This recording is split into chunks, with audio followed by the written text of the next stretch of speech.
గౌరవ మంత్రి గారికి స్వాగతం చెప్తాం. గౌరవ మంత్రి గారికి స్వాగతం.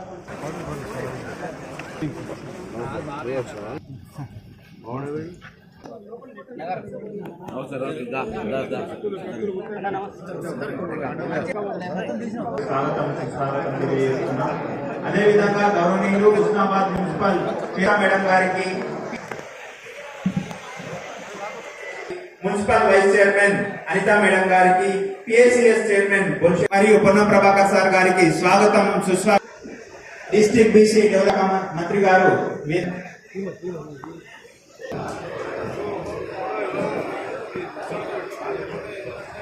పెద్దగా ఉండడం మన కుటుంబం నుంచి ఉంటే ఆ ఫలాలు అనేది మన కుటుంబాన్ని మొత్తానికి అందుతాయి అనేది ఒక ఉదాహరణ.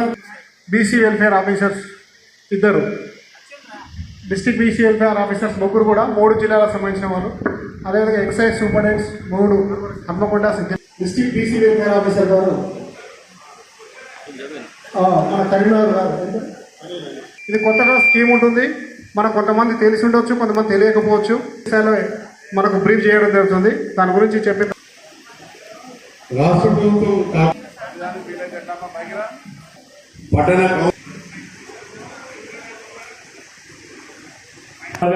మండలం డిస్ట్రిక్ట్ కరీంనగర్. నేను ట్రైనర్ గా నిత్యం గీతా కార్మిక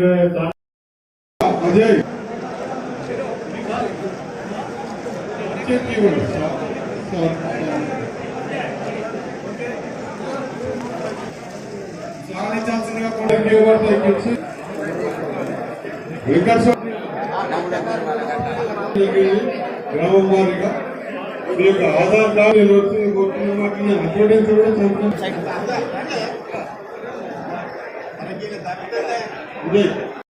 ఉత్తరాలు పెద్ద పెద్ద లీడర్ లాంటి వీళ్ళందరూ భోజనాలనే పెట్టలేదు.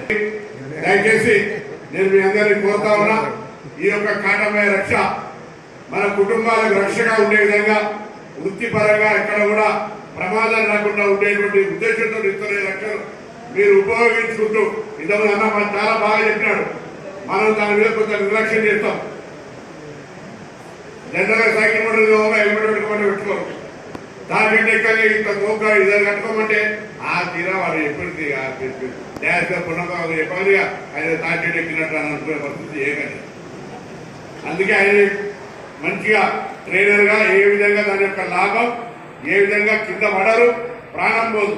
మీరు ప్రమాదం చెప్పిరాదు, ప్రమాదం నేను పడుతున్నావు చెప్పిరాదు. వాటి రక్షణ ఇచ్చేటువంటి ఇది చాలా మమరిత కనబడుతుంది కావచ్చు. మొత్తం ఇక్కడ అందరూ ఊగినా లేదు, అందరూ అడుగుని ఊగినా లేదు. కాబట్టి దయచేసి మిమ్మల్ని అందరినీ కోరుతా ఉన్నా, దీన్ని ఉపయోగించండి. భవిష్యత్తులో ఎవరు కూడా గీతా కార్మికులు చనిపోకుండా తెలంగాణ రాష్ట్ర ప్రభుత్వం రేవంత్ రెడ్డి గారి నాయకత్వంలో ఉన్నటువంటి ఈ ప్రభుత్వం కేబినెట్ మంత్రిగా మీ బిడ్డగా ఆ రేణుకా ఎలవంతాల ఆశీర్వచనంతో, ఉస్మానాబాద్ ఎలవంతాల ఆశీర్వచనంతో నేను ఈరోజు మీ ప్రతినిధిగా ఉన్నా. తప్పకుండా న్యాయం చేసే బాధ్యత నాది. కమ్యూనిటీ హాల్ లేకపోతే ఎలవన్ టెంపుల్ దగ్గర రోజు అన్ని 10 కమ్యూనిటీ హాల్ వస్తుంది, మీకేం భయపడదు. కాబట్టి మనం చేస్తూ మరొకసారి అందరూ హృదయపూర్వకంగా నమస్కారాలు చెప్తూ సెలవు తీసుకుంటాం.